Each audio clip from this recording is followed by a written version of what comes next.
19 वर्ष की एक लड़की पति पत्नी से झगड़ा होने के बाद अपने मायके आ जाती है और मायके आने के बाद लोगों को एक संदेश देती है कि लड़कियां किसी से कम नहीं होती हैं। मैं एक खुद का बिजनेस स्टार्ट करूंगी और लोगों को आत्मनिर्भर बन के दिखाऊंगी। मैं किसी के भरोसे पर नहीं हूं।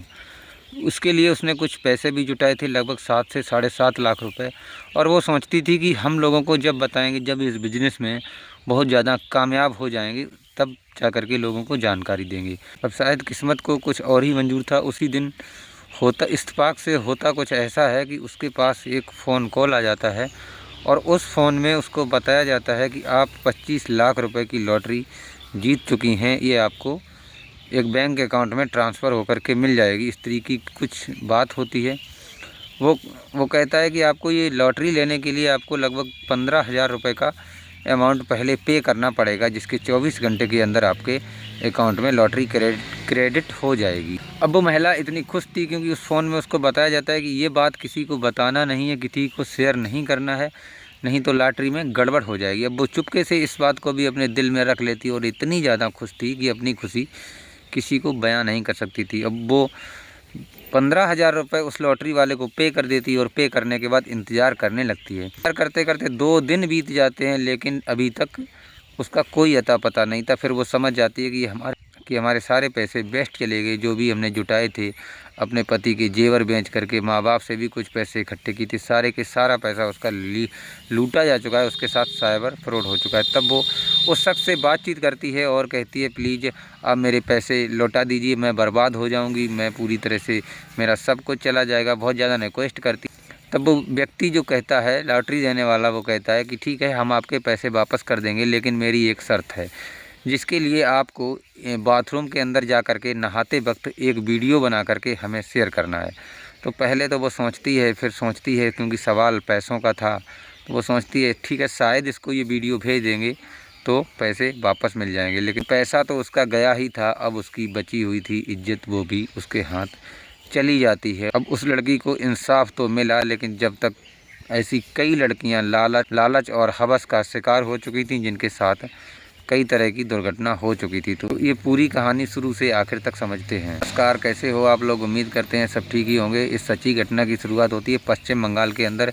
एक हुगली ज़िला पड़ता है, हुगली ज़िला के अंदर बांद्रा थाना क्षेत्र पड़ता है। उस बांद्रा थाना क्षेत्र के रहने वाली एक लड़की होती है, जिसकी सन 2018 में जिसकी नई शादी हुई थी। शादी के बाद धूमधाम से बारात अपने ससुराल गई थी और आए दिन पति पत्नियों में कुछ छोटे मोटे विवाद होते रहते हैं, जिस विवाद को लेकर के वो अपने घर पर मायके आ गई थी। उसके पास कुछ पैसे थे जो शादी में मिले थे, वो भी खर्च नहीं हो पाए थे। कुछ अपने ससुराल से जेवरात वगैरह लेकर के आई थी, उनको भी बेच करके वो एक बिजनेस को शुरू करना चाहती थी। तभी उसके ही मायके में एक बेटे का बर्थडे पार्टी रखा गया था, जिस पार्टी में उसने एक गूगल से एक केक पसंद किया था और उस केक का उसने जोमेटो पे ऑर्डर दिया था।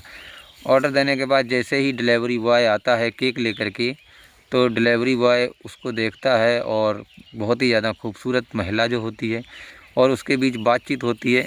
डिलीवरी बॉय कहता है कि आप अगर गलत ना मानो तो मुझे आप अपना नंबर दे दो और मेरी जो जोमेटो की कंपनी है वहाँ पर मुझे कुछ स्टार्स मिल जाएंगे और मेरी कुछ पोस्ट अच्छी हो जाएगी, मेरा प्रमोशन हो जाएगा अगर आप अच्छे से फीडबैक मेरी कंपनी को दे दोगी ये केक लेने के बाद। अब केक उसका मनपसंद था तो महिला को कोई दिक्कत नहीं थी, जाहिर सी बात है। उसने महिला का नंबर ले लिया डिलीवरी बॉय ने और अपना नंबर उस महिला को दे दिया। जाने के बाद, पार्टी होने के बाद कुछ ही दिन बीते थे कि अब डिलीवरी बॉय उसके पास एक फ़ोन करता है और फ़ोन पे कहता है कि मैं विशाल शर्मा बात कर रहा हूँ, डिलीवरी बॉय जो कुछ दिन पहले आपको केक देने आया था, और इसके लिए मैंने कॉल किया है। आप मेरी कंपनी को एक फ़ीडबैक दे दें जिसमें आपको केक कैसा लगा, किस तरीके का था, वो सारी जानकारी हमें बता दें। तो महिला कहती है ठीक है, मैं बता देती हूँ। वो कॉल पर सारी जानकारी बताती है। विशाल वर्मा कहता है रुकिए, थोड़ी बात सुनिए मेरी पहले, ये बात आपको ऐसे नहीं बतानी है, ये बात आपको वीडियो कॉल करके बतानी है। वीडियो कॉल पे महिला मान जाती है, तैयार हो जाती है, क्योंकि फीडबैक का नॉर्मल सा सिस्टम होता है। महिला सोचती है किसी का भला हो जाए तो क्या ही फ़र्क पड़ेगा, लेकिन वो वीडियो कॉल पर वो फीडबैक देती है और फीडबैक देने के बाद यहीं से उसके सबसे बुरे दिन शुरुआत हो जाते हैं।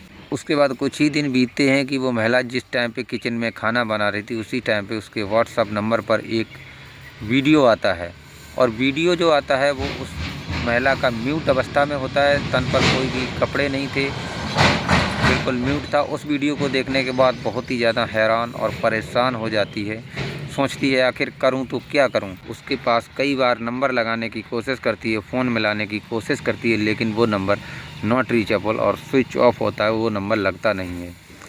उसके करीब 3 से 4 घंटे बाद उस डिलीवरी बॉय का फ़ोन आता है फिर से उसी लड़की के पास, और वो कहता है कि मैं डिलीवरी बॉय विशाल शर्मा बात कर रहा हूँ, आपको कोई फ़ोन आया था, मेरी कंपनी से कोई जानकारी मिली थी। वो कहती है कि हाँ, एक फ़ोन तो आया था, और उसको बताती है। वो कहता है कि आपके पास फ़ोन आया था और हमारे पास आपका एक वीडियो भी आया है, और जिस वीडियो में आप बिल्कुल म्यूट अवस्था में दिख रही हैं, और इस वीडियो को हम यूट्यूब पर अपलोड करने जा रहे हैं, और अपलोड करते ही इसमें आपकी इज्जत की जो है धज्जियाँ उड़ जाएंगी, आप भविष्य में कुछ कर नहीं पाएंगे, घर परिवार वाले आपसे थू थू करेंगे। तो वो महिला बहुत ज़्यादा डर जाती है।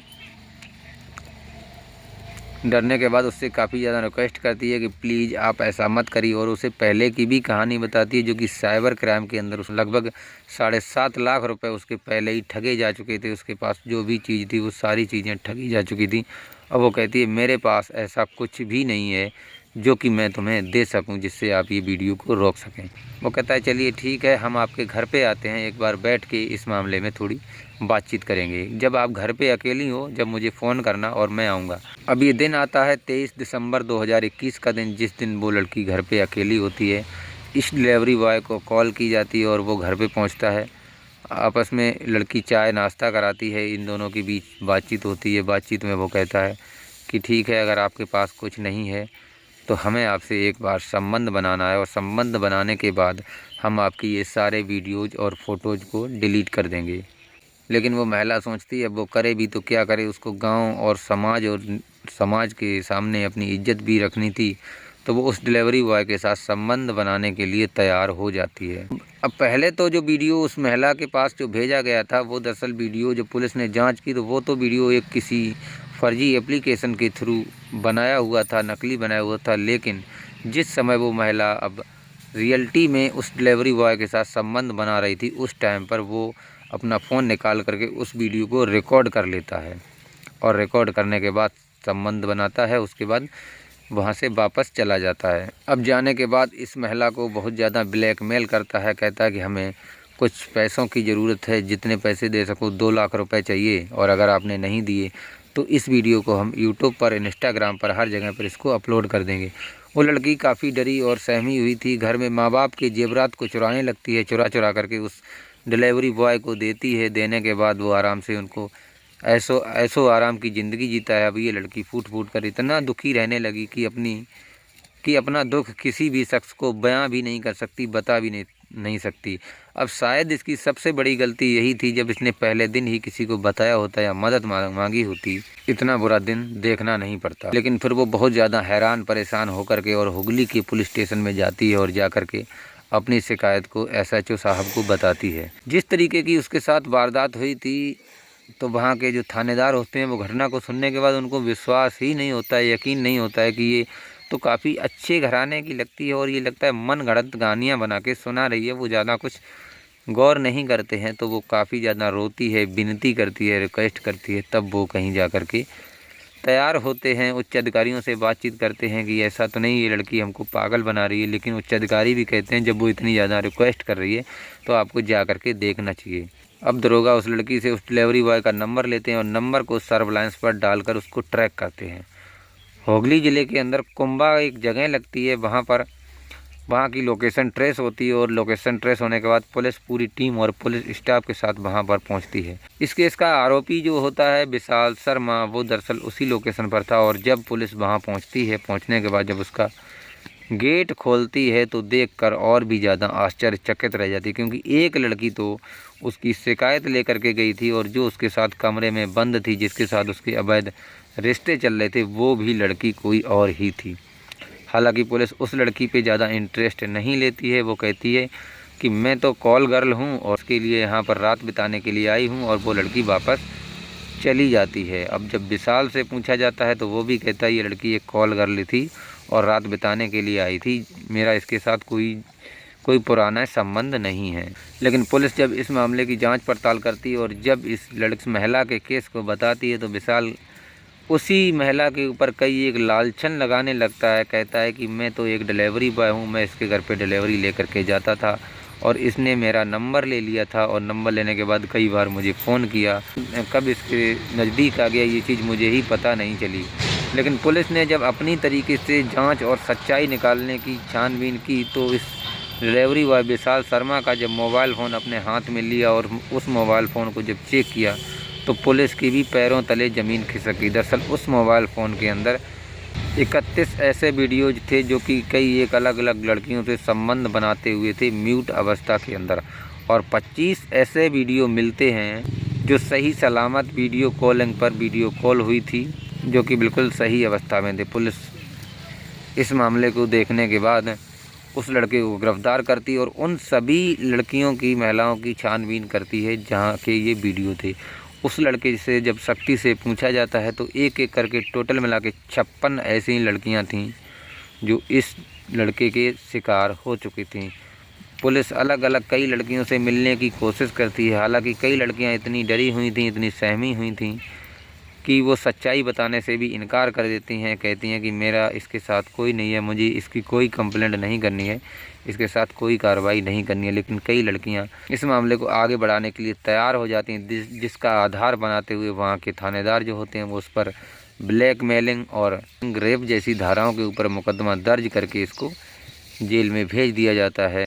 इस लड़की ने पहली गलती तो यही कर दी, जब इसके साथ पहली बार ही इतना हादसा हुआ था तभी से ये जानकारी अगर शुरू से पुलिस थाने में या किसी भी समझदार व्यक्ति से परामर्श कर लिया होता, अकेलेपन का शिकार हुई है। और आजकल भी साइबर क्राइम करने के तरीके इतने बदल चुके हैं, 80% तक आदमी सिर्फ अकेलेपन का ही शिकार होता है और ऐसे लोगों को जो ठगी करते हैं उन्हें सिर्फ अकेलेपन की ही ज़रूरत होती है। तो अगर आपके साथ भी ऐसी कोई दुर्घटना या किसी प्रकार का कोई संदेश, मैसेज, कॉल या कोई अनजाना शख्स इस तरह की डिमांड और एकदम आपको रईस करने का जरिया बताता है तो आप अपने नज़दीकी पुलिस स्टेशन में शिकायत करें और अन्यथा अपने घर के सहयोगी लोगों से परामर्श जरूर करें।